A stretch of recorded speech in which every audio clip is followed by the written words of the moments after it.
With the 2024 MLB season underway, predictions and projections about which teams are headed to the playoffs and World Series are well underway. It seems like every corner of the internet has a prediction about which team is going to beat the odds and go all the way this year. For the most part, it seems like a lot of the conversation comes from passionate fans certain that their team is going to be the one to defy expectations and statistical facts and win it all. I'm not saying it's fan bias, but if the shoe fits. There is one team that has consistently been brought up as a major contender for the endgame this year, the Los Angeles Dodgers. The Dodgers have been a big topic of conversation leading up to this season, with some pretty big player signings that caught a massive amount of attention. I mean, look who they signed. Shohei Ohtani, Tyler Glasnow, and Yoshinobu Yamamoto. All impressive players that are expected to elevate the Dodgers roster to the next level. With the talk of who's going to make it to the World Series already happening, it's fair that we talk about a team that's running on a World Series or bust mentality, as per the words of Dodgers manager Dave Roberts. Today, I'm going to dive into why we'll see the Los Angeles Dodgers in the World Series in 2024. In 2023, the Dodgers didn't just tiptoe into the playoffs. They strutted in with style. Their 162 record was more than impressive. It was downright historic. Why?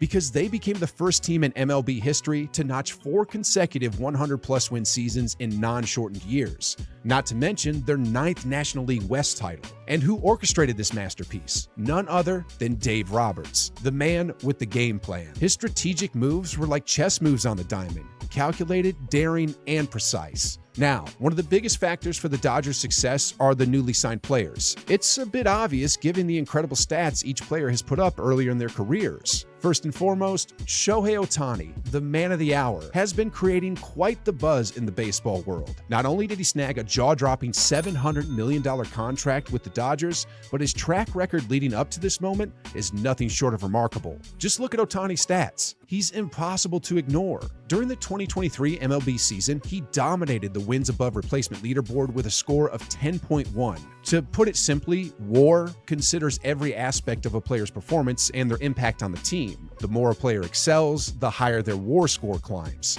And guess who's right behind Ohtani? None other than his teammate, Mookie Betts, with a solid 8.4 WAR. But wait, there's more. Before gracing the Dodgers with his presence, Ohtani was tearing it up in the Japanese League, where he achieved an astronomical WAR score of 12.8. Yeah, you heard that right. 12.8, guys. The man practically radiates baseball magic. Now, fast forward to the 2024 season. Ohtani is posed to be a two-way sensation for the Dodgers. As a pitcher, he'll be taking a break due to a recent elbow surgery, but fear not, he'll still be swinging that lumber as the everyday designated hitter. Moving on to Mookie Betts, who, to the surprise of no one, is having a great start to the season. Mookie has become a baseball chameleon of sorts, playing everywhere from outfield to infield. Betts is currently leading the Dodgers roster with a .500 average, a .621 on-base percentage, 11 hits, and 9 runs, all in only 6 games. That's impressive to say the least, and some might even say it's expected considering just how good Mookie Betts actually is. It's not really a surprise that his remarkable performance as a batter is being compared to the likes of Babe Ruth. Even when the Dodgers don't win a game, Betts continues to shine, like in their 10th inning loss to the Cardinals where he hit a homer in the 9th, which is what led to the extra innings. Then there's Tyler Glasnow, who has previously thrown smoke for the Pittsburgh Pirates and Tampa Bay Rays before signing with the Dodgers in 2024. If his stats during spring training are any indication for how he's going to do this season, the Dodgers have a talented pitcher on their hands. Over the 10 innings he pitched in spring training, Tyler had 14 strikeouts with an ERA of .9, a very impressive performance from the righty. As the 2024 season warms up, Glasnow has been a standout the first few games. In a 7-1 victory against the Cardinals, Glasnow was able to hold St. Louis to 1 run on 2 hits all over 6 innings. If this is any indicator about where Glasnow and the Dodgers are headed, their future is looking good together. Last but certainly not least is the newcomer, Yoshinobu Yamamoto, who had a bit of a rough start, but is finding his groove as the season moves on. To say Yamamoto's debut with the Dodgers was a letdown would be a bit of an understatement. He only lasted 1 inning and ended up with 5 earned runs, which cast a doubt on if Yamamoto's skill in Japan would transfer to MLB. As the season has gone on, he has certainly started to find his groove and show off that skill that got him the highest earning contract of a starting pitcher in MLB history. His most recent showing saw Yamamoto throw a 5-inning shutout against the Cardinals. Despite the Dodgers losing that game in the 10th 6-5, it's a sign that Yamamoto can deliver on the exceptional skills that got him this far in his career already. With some of the roster rotations like Bobby Miller, James Paxton, and Gavin Stone to 3rd, 4th, and 5th starters, it's clear that the Dodgers' plan for the season is to bolster their pitching staff. Admittedly, the Dodgers' pitching had started out pretty lackluster, letting an unusual amount of earned runs slip through the cracks, but game after game, we're seeing the pitchers find their groove. Look at how much Yamamoto has improved since his less than stellar debut.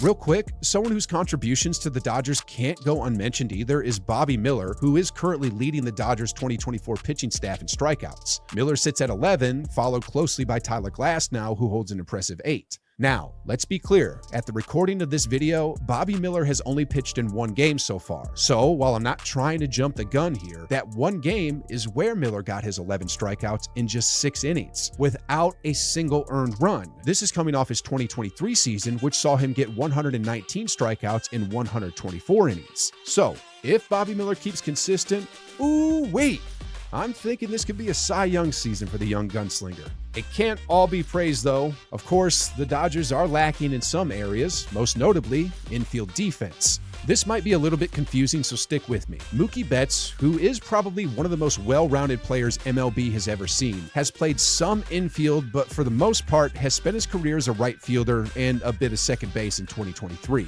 The Dodgers decided that Gavin Lux, after his torn ACL, would be better suited at second and Mookie at short for the 2024 season, except when Mookie is playing second, in which case the Dodgers throw Miguel Rojas to short. Do you see why I said this might be a little bit confusing? And it's not that any of these players are bad or lack skill at their positions, but I'm not sure how all the flip-flopping is going to fare for the Dodgers' middle infield. Granted, it is early in the season, but if the back and forth continues, I'm not sure the middle infield will find its flow. But once the Dodgers lock in someone at second and short, whether it be Mookie, Rojas, Lux, or even someone else, if they manage to improve their infield defense this season, that would easily put them as a top contender for the World Series. And that seems to be the theme of this season so far.